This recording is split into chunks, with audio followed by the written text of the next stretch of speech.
Stop in the name of love before you break my heart. Think it over. That's right. Think it over.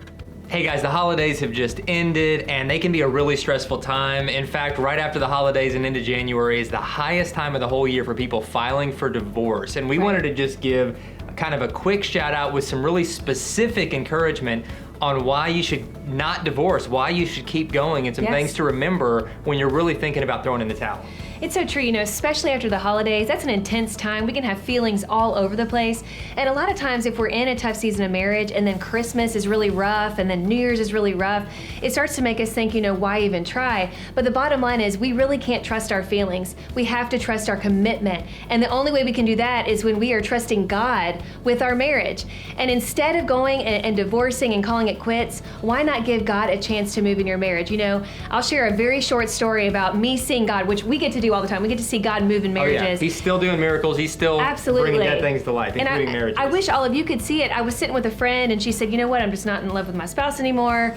I think divorce is the answer. And I just started talking to her as a friend who loves her, loves God, loves her spouse, and is for her marriage. And I said, listen, have you tried these different things? Because our marriage has gone through hard times. And when we tried, communicating in a healthier way, when we started praying for each other, when we started joining those groups at church with like-minded couples working on their marriage, and when we went to counseling, it really made a difference. And I just started, telling her things that helped in fighting for our marriage instead of giving up. And little by little, she and her spouse started doing the work. And over time, God did a miracle in her marriage. And I just saw her not too long ago, and it's been about 10 years.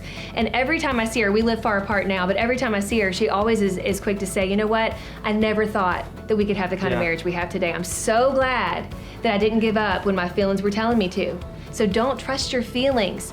Go and do the hard work to fight for your marriage. It's always worth it. And that couple that you're talking about, I see their pictures pop up on Facebook all the time. Oh my gosh, it's They're crazy. all over each other. They're like a couple teenagers just crazy in about love. each other. They've had another baby since then that would not have existed had they given up. There's so many reasons, guys, to keep fighting and not give up on each other. And you might think, well, if my spouse would just do this, then things would be better. Listen, you don't have to wait on your spouse to change anything. You have the power, you as a husband or you as a wife, to start moving things in the right direction just by how you're responding, the tone in your voice, the way that you're serving your spouse's needs, even when you feel like your own aren't being met right now. And eventually, over time, most of the time, that other spouse is going to come around. If you don't give up, stay committed. You don't have to do this alone, by the way. We have resources that can help.